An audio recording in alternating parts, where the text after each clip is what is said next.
এই দেশের ইন্ডাস্ট্রিগুলো day by day বন্ধ হয়ে যাচ্ছে। তোমরা লিড দিয়ে এই গার্মেন্টস ইন্ডাস্ট্রি বন্ধ করতে পারো, এখন খুলতে পারো না।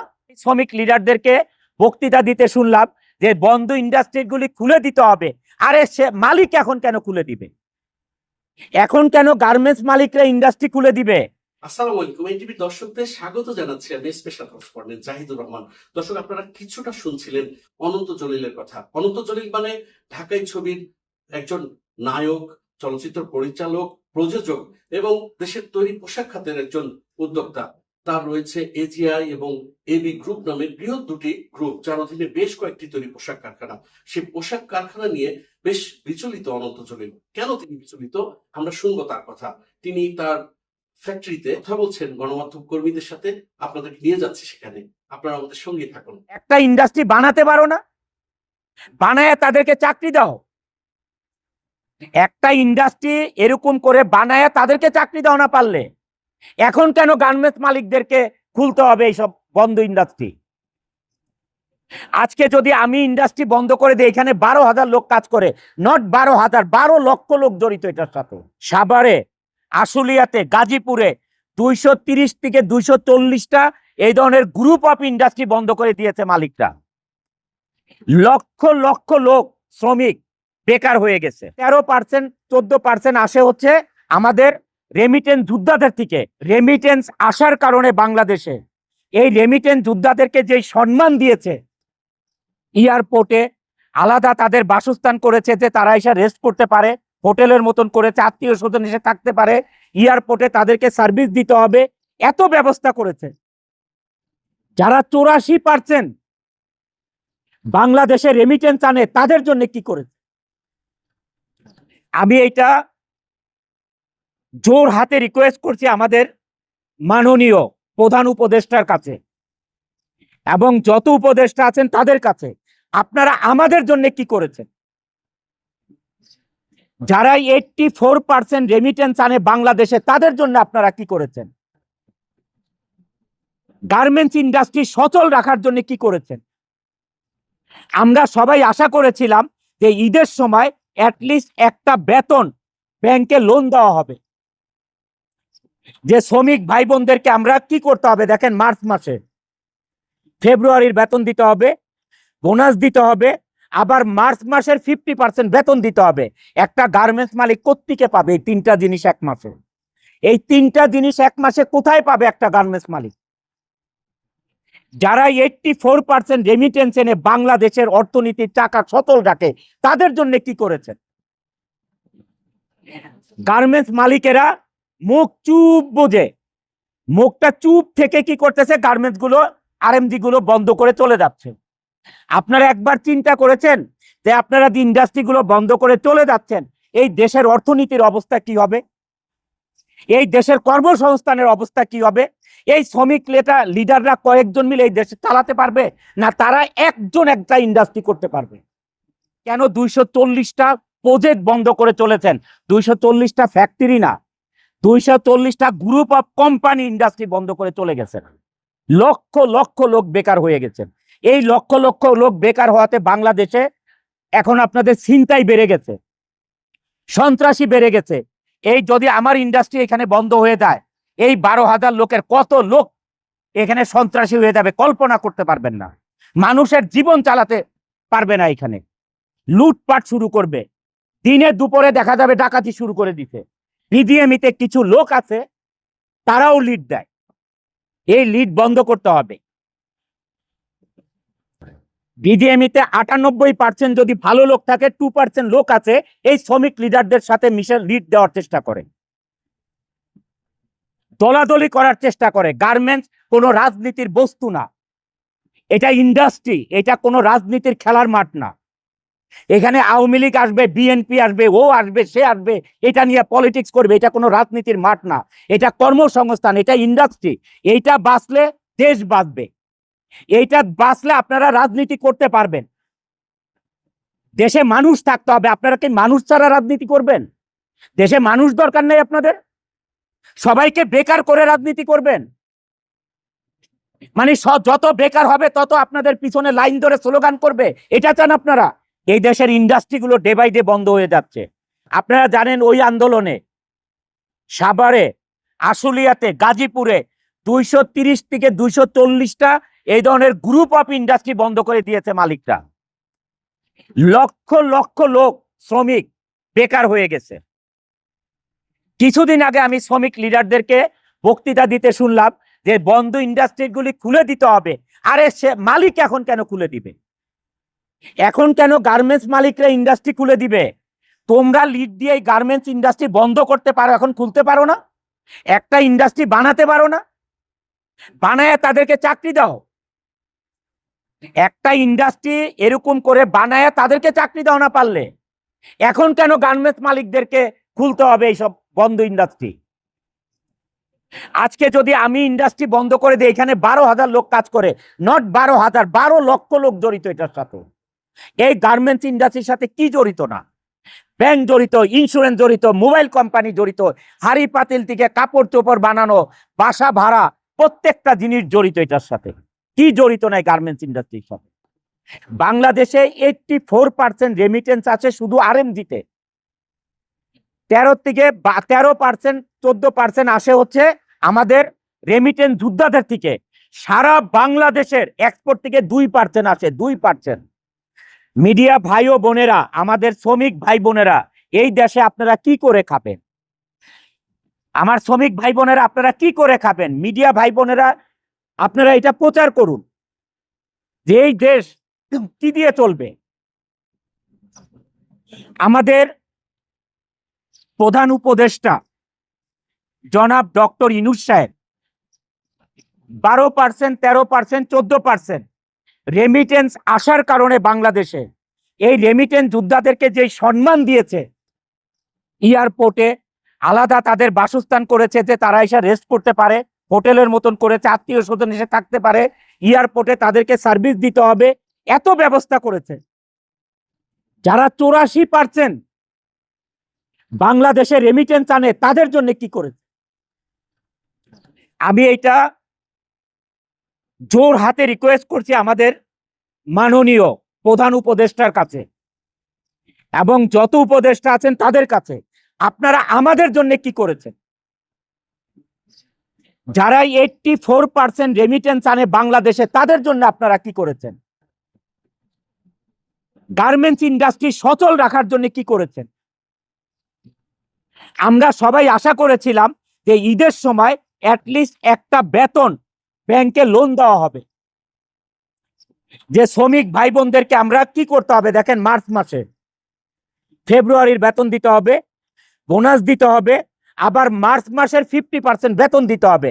একটা গার্মেন্টস মালিক কোত্থেকে পাবে এই 3টা জিনিস এক মাসে? এই 3টা জিনিস এক মাসে কোথায় পাবে একটা গার্মেন্টস মালিক? যারা 84% রেমিটেন্স এনে বাংলাদেশের অর্থনীতির চাকা সচল রাখে তাদের জন্য কি করেছেন? গার্মেন্টস মালিকেরা মুখ চুপ বোঝে, মুখটা চুপ থেকে কি করতেছে, গার্মেন্টস গুলো আরএমজি গুলো বন্ধ করে চলে যাচ্ছে। আপনারা একবার চিন্তা করেছেন যে আপনারা ইন্ডাস্ট্রি গুলো বন্ধ করে চলে যাচ্ছেন, এই দেশের অর্থনীতির অবস্থা কি হবে? এই দেশের কর্মসংস্থানের অবস্থা কি হবে? এই শ্রমিক লিডাররা কয়েকজন মিলে এই দেশে চালাতে পারবে না? তারা একজন একটা ইন্ডাস্ট্রি করতে পারবে। কিন্তু আপনারা কোনো পদক্ষেপ না নিয়ে কি করতেছেন? আপনারা গার্মেন্টস গুলো বন্ধ করে যার যার মতো হয়দার গ্রামে চলে যাচ্ছেন, অথবা আপনার গুলশান বনানীর বাসায় বসে থাকতেছেন, অথবা বিদেশের চলে যাচ্ছেন। What is this? এটা কিন্তু আমি অনন্ত জলিল এইটা না করে আজকে আমি প্রতিবাদ জানাচ্ছি যে না, বাংলাদেশে এই আরএমজি সেক্টর থাকতে হবে, না হলে এই দেশ চলার মতন কোনো ব্যবস্থা নাই, কোনো ধরনের ব্যবস্থা নাই। আপনি যে আজকে চাল কিনবেন, আমাদের দেশে যে চাল উৎপাদন হয়, গম উৎপাদন হয়, ডাল উৎপাদন হয়, সমস্ত কিছুর 50%-এর মতন ইম্পোর্ট করতে হয়। ভাত খাবেন কোত্থেকে? ভাতটা খাবেন কোত্থেকে? গার্মেন্টসের ভাই বোনেরা, আপনারা বাজার থেকে চাল কিনবেন, কোত্থেকে পাবেন আপনারা? এই চালটা পাবেন কোথায় আপনারা? এই চালটা ইম্পোর্টার, আর এটা ডলার ছাড়া ইম্পোর্ট করা যাবে না। বাংলাদেশের টাকা আজকে কোন দেশ আপনার নিবে না এটা রপ্তানি করতে, আমদানি করতে। কাউকে আপনি টাকা দিলে নিবে না, ডলার দিতে হবে। তাহলে এই ডলার কোত্থেকে আসবে? আমাদের কৃষক ভাইরা আজকে ফসল ফলাবে, এই সার কোত্থেকে আসবে? এই দেশে সার কোত্থেকে আসবে? এই সার ইম্পোর্ট করে আনতে হবে, আর এই ইম্পোর্ট করতে হলে ডলার লাগবে। এই ডলার কারা ইম্পোর্ট, এই ডলার কারা বাংলাদেশে আনে? এটা আনে গার্মেন্টস মালিকরা আনে, আর হচ্ছে রেমিটেন্স যোদ্ধারা 14% আনে, আর 84% আনে গার্মেন্টস মালিকরা। এইটা কারো মাথায় ধরতেছে না, মনে করতেছে বাজারে যাচ্ছি আমরা, চাল ডাল আটা লবণ তেল মরিচ কিনে নিয়ে আসতেছি, আমরা সংসার চালাচ্ছি। নো, এটা সব কিছু গার্মেন্টসের টাকা দিয়ে হচ্ছে, আর এই রেমিটেন্স যোদ্ধাদের টাকা দিয়ে হচ্ছে, আর কারো টাকা দিয়ে হচ্ছে না। সারা বাংলাদেশের যত ব্যবসা আছে মাত্র 2% রেমিটেন্স আছে বাংলাদেশে, মাত্র 2%। এটা দিয়ে কে খাবেন? কয়শো লোককে খাওয়াবেন? 18 কোটি মানুষের দেশ, কয়শো লোক খাবে এই 2% দিয়ে? এই গার্মেন্টস মালিকদের সাথে যারা সাধারণ শ্রমিক তারা আমাদের সাথে আছেন, কর্মকর্তা কর্মচারী তারা আমাদের সাথে আছেন, আইন শৃঙ্খলা আমাদের সাথে আছেন। তাহলে গার্মেন্টস মালিকদের এত ভয় কেন? মিডিয়া ভাই বোনেরা সত্যতা তুলে ধরার জন্য আমাদের সাথে আছেন, তাহলে গার্মেন্টস মালিকদের এত ভয় কেন? কেন 240টা প্রজেক্ট বন্ধ করে চলেছেন? 240টা ফ্যাক্টরি না, 240টা গ্রুপ অফ কোম্পানি ইন্ডাস্ট্রি বন্ধ করে চলে গেছেন। লক্ষ লক্ষ লোক বেকার হয়ে গেছেন। এই লক্ষ লক্ষ লোক বেকার হওয়াতে বাংলাদেশে এখন আপনাদের ছিনতাই বেড়ে গেছে, সন্ত্রাসী বেড়ে গেছে। এই যদি আমার ইন্ডাস্ট্রি এখানে বন্ধ হয়ে যায়, এই 12,000 লোকের কত লোক এখানে সন্ত্রাসী হয়ে যাবে কল্পনা করতে পারবেন না। মানুষের জীবন চালাতে পারবে না, এখানে লুটপাট শুরু করবে, দিনে দুপুরে দেখা যাবে ডাকাতি শুরু করে দিতে। যখন মানুষের কাজ থাকবে না, ক্ষুধা থাকবে, তখন মানুষ কিনা করবে। আমি একটি কথা দিয়ে শেষ করতে চাই যে গার্মেন্টস মালিক ভাইয়েরা, আপনারা কাপুরুষের মতো এই ইন্ডাস্ট্রি বন্ধ করে চলে যায়েন না। আমাদের সাথে বিজিএমইএ সংগঠন যেটা আছে সারাক্ষণ আমাদের সাথে কপারেশনে থাকতে হবে। বিজিএমইতে কিছু লোক আছে তারাও লিড দেয়, এই লিড বন্ধ করতে হবে। বিজিএমইতে 98% যদি ভালো লোক থাকে, 2% লোক আছে এই শ্রমিক লিডারদের সাথে মিশে লিড দেওয়ার চেষ্টা করে, দলাদলি করার চেষ্টা করে। গার্মেন্টস কোনো রাজনীতির বস্তু না, এটা ইন্ডাস্ট্রি, এটা কোনো রাজনীতির খেলার মাঠ না। এখানে আওয়ামী লীগ আসবে, বিএনপি আসবে, ও আসবে, সে আসবে, এটা নিয়ে পলিটিক্স করবে। এটা কোনো রাজনীতির মাঠ না, এটা কর্মসংস্থান, এটা ইন্ডাস্ট্রি। এইটা বাঁচলে দেশ বাঁচবে, এইটা বাঁচলে আপনারা রাজনীতি করতে পারবেন। দেশে মানুষ থাকতে হবে। আপনারা কি মানুষ ছাড়া রাজনীতি করবেন? দেশে মানুষ দরকার নেই আপনাদের? সবাইকে বেকার করে রাজনীতি করবেন? মানে যত বেকার হবে তত আপনাদের পিছনে লাইন ধরে স্লোগান করবে, এটা চান আপনারা? এটা চাওয়ার দরকার নেই আপনাদের। আল্লাহকে ভয় করেন, আপনারা আল্লাহকে ভয় করেন। আপনারা কি চান? দেশের সবাই বেকার হয়ে যাবে আর আপনাদের পিছনে স্লোগান দিবে, এটা চান আপনারা? এটার থেকে বিরত থাকেন আল্লাহর হস্তে। আমাদের মাননীয় যারা বিচারক আছেন তাদের প্রতি আমি বলছি, এই ধরনের সন্ত্রাসীরা, যেই উকিলরা তাদের পিছনে দাঁড়িয়ে তাদেরকে জামিন দেওয়ার চেষ্টা করে, আপনারা তাদেরকে রুখে দাঁড়ান। কি কারণে জামিন দিবেন? তার দ্বারা দেশের কি উপকার হয়েছে? কেন জামিন দিতে হবে তাকে? একটা লোক র্যাপ করে তার যাকে র্যাপ করছে তার বাবা মা একটা লয়ার ধরে তার ন্যায় বিচার পাওয়ার জন্য, আর যে র্যাপ করছে সেও লয়ার ধরকে তাকে খালাস করার জন্য। ওই লয়ারদের মা বাবা নাই, ওই লয়ারদের বোন নাই, ওই লয়ারদের বউ নাই, তার মেয়ে নাই, ওই লয়ার একটা র্যাপিস্টকে বাঁচানোর জন্য তার পিছনে দাঁড়াইতে হবে কেন? ভাত পাবেন না, ভাত খাওয়ার কোনো কিছু নাই আপনার, কেন তাকে বাঁচাইতে হবে আপনার? ওই লয়ারদের প্রতি আমি বলছি, কেন আপনার তাকে বাঁচাইতে হবে? আপনি তো জানেনই সে র্যাপ করেছে, তাহলে তাকে কেন আপনার বাঁচাইতে হবে?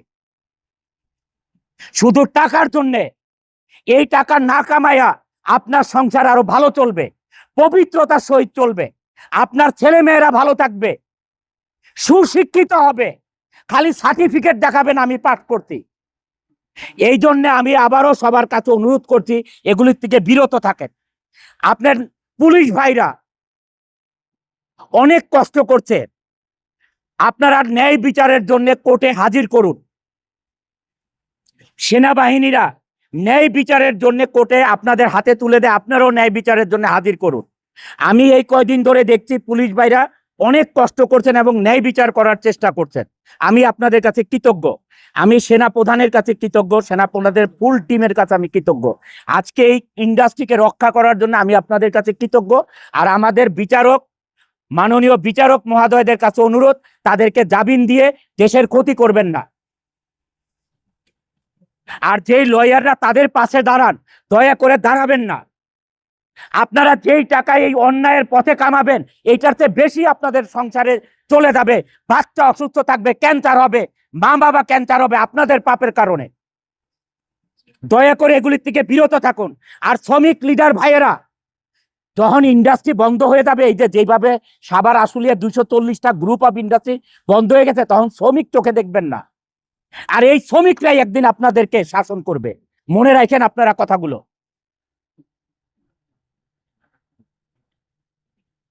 দেশের ইন্ডাস্ট্রি বাঁচলে দেশ বাঁচবে। যেই দেশে ইন্ডাস্ট্রি নাই, ওইটা ফকির দেশ। আমাদের দেশে পোর্ট আছে, আল্লাহ তাআলা দিয়েছেন, এটা মানুষের গড়া না। আমাদের দেশে পোর্ট আছেন, যেই দেশে পোর্ট থাকে সেই দেশে আমদানি রপ্তানি করতে পারে। আজকে নেপাল আরেকজনের ধারে ধার করে তারপরে চাল ডাল নিয়ে যাইতে হয় দেশে, পোর্ট নাই। আল্লাহ তাআলা আমাদেরকে যেটা দিয়েছে, এই সুযোগ থেকে আমাদেরকে বঞ্চিত করবেন না। আমি আমাদের মাননীয় যারা বিচারক আছেন তাদের প্রতি আমি বলছি, এই ধরনের সন্ত্রাসীরা, যেই উকিলরা তাদের পিছনে দাঁড়িয়ে তাদেরকে জামিন দেওয়ার চেষ্টা করে, আপনারা তাদেরকে রুখে দাঁড়ান। কি কারণে জামিন দিবেন?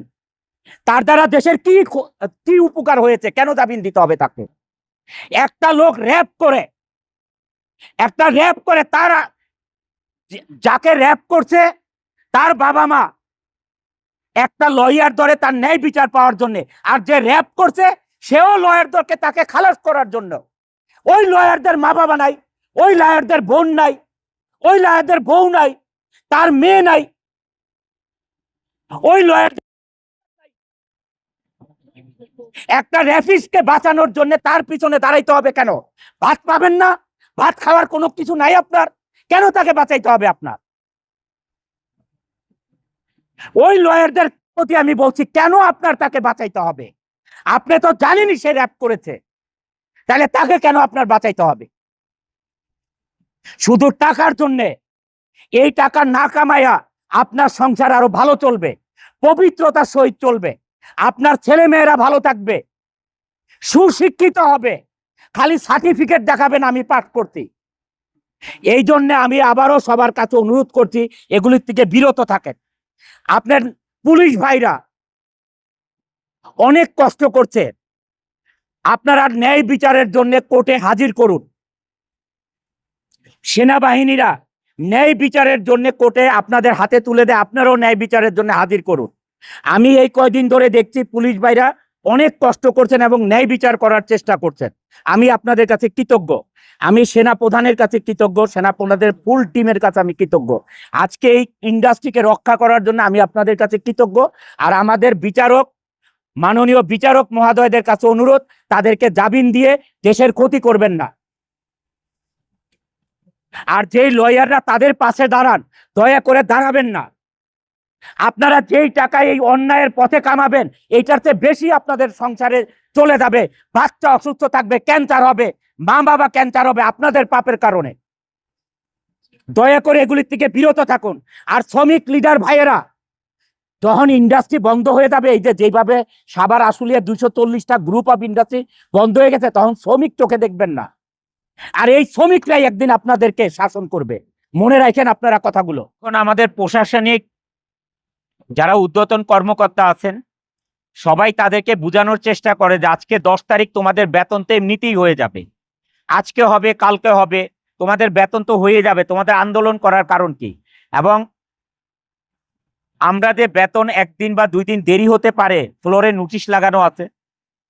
তারপরে আমরা বাণিজ্য মন্ত্রণালয়, স্বরাষ্ট্র মন্ত্রণালয়, বিজিএমইএ, এখানে যে army camp, police camp, army cantonment, Savar থানা, বিজিএমইএ, সমস্ত জায়গায় চিঠি দিয়ে দিয়েছি মাসের 6 তারিখে।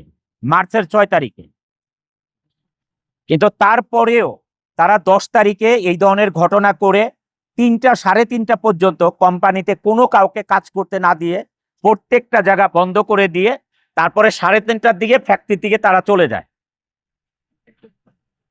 10 তারিখেই আমরা বাংলাদেশ ব্যাংকে, মানে ডাচ বাংলা ব্যাংকে, বাংলাদেশ মার্কেন্টাইল ব্যাংক থেকে বাংলাদেশ ব্যাংকের সার্ভারে আগে টাকা পাঠাতে হয়, তারপরে রকেটের মাধ্যমে তাদের পেমেন্ট আসে। যেহেতু এখানে অনেক দেরি করাতে যারা কাজ করবে অফিসের দেরি হওয়াতে যখন টাকাটা পাঠায় বাংলাদেশ ব্যাংকের সার্ভার 2টার সময় বন্ধ হয়ে যায়, 2টা 2:30টার দিকে, তখন টাকাটা তাদের মোবাইলে আসে না। এবং পরের দিন সকাল 11 তারিখে সমস্ত শ্রমিকদের বেতন কিন্তু 11 তারিখে সকালবেলায় 11:30টায় তাদের বেতন চলে আসে। 2-1টা ডিপার্টমেন্ট অথবা সেকশন ব্যতীত সবার বেতন চলে আসে।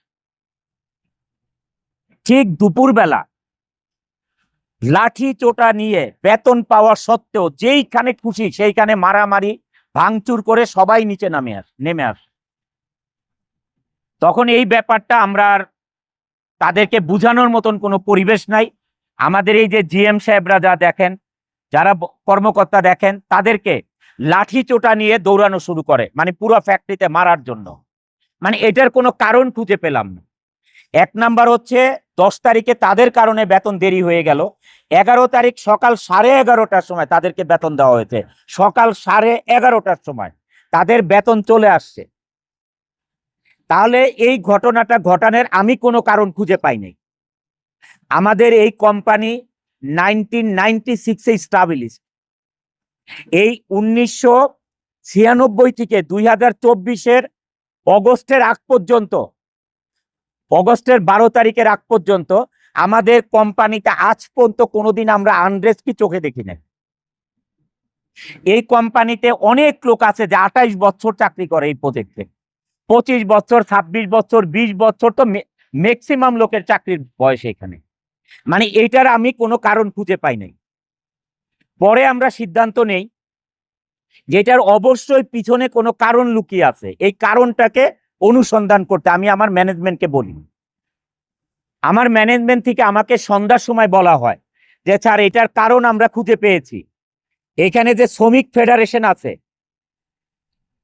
শ্রমিক ফেডারেশনের যে সভাপতি নাম হচ্ছে কবির হোসেন, এ মানুষকে আমাদের শ্রমিকদেরকে লিড দিয়ে কিছুদিন আগে আমাদের ফ্যাক্টরির সামনে বসুন্ধরা গার্মেন্ট, এইটাতে সেম কাজ করেছে তারা, যে আমাদের শ্রমিকদেরকে লিড দিয়ে এই ধরনের তাণ্ডব চালাচ্ছে বিনা কারণে। আপনারা কিছুদিন আগে গাজীপুরে দেখেছেন এক শ্রমিক নেতাকে অ্যারেস্ট করেছে সেনাবাহিনী। কোন কারণে অ্যারেস্ট করেছে আপনারা সবাই মিডিয়ার ভাইরা জানেন। এই ধরনের মানুষের কাছ থেকে অর্থের লেনদেনের কারণে তারা এই ধরনের গার্মেন্টস ইন্ডাস্ট্রিতে এই ধরনের অরাজকতা চালাচ্ছে।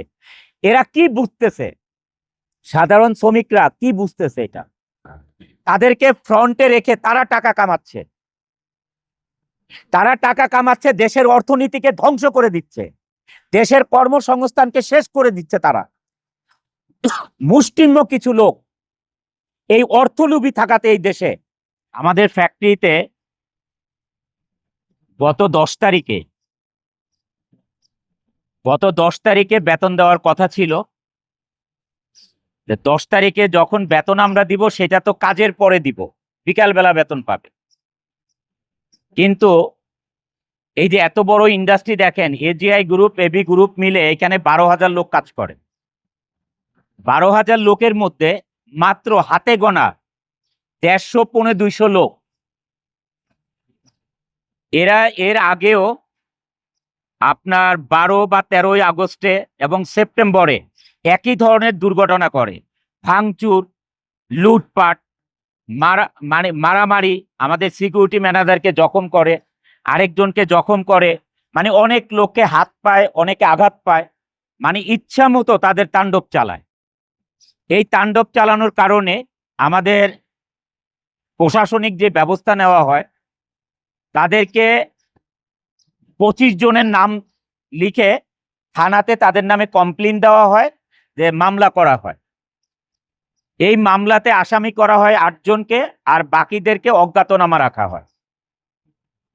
এবং যেই রাতে এদেরকে পুলিশ ধরবে, ওই রাতে আমি আমার অ্যাডমিনের সাথে কথা বলি যে তারা ছুটির পরে পুলিশ ধরে নিয়ে যাবে যারা এই ধরনের ঘটনাটা করেছেন।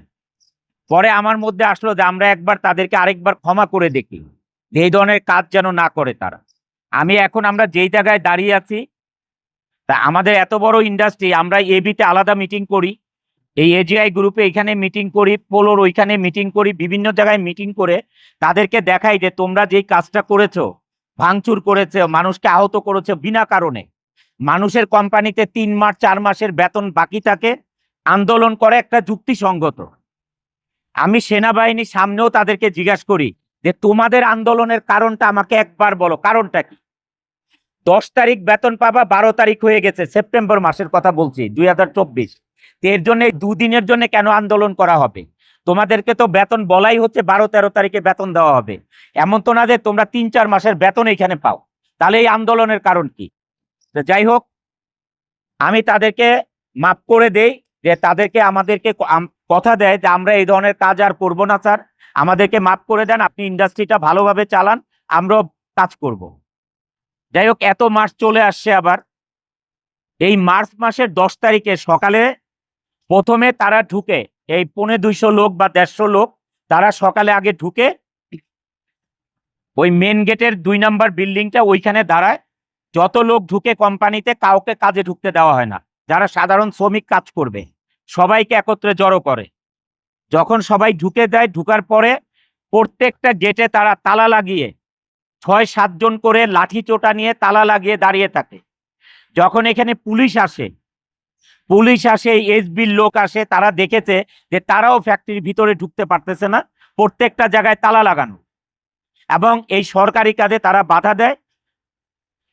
আমাদের প্রশাসনের যারা আছেন, executive director, general manager, senior general manager, production general manager, সবাই তাদেরকে বোঝানোর চেষ্টা করে যে আজকে হচ্ছে 10 তারিখ, তোমরা কাজে সকালবেলা আসছো, তোমরা বেতন পাবা তো বিকালে।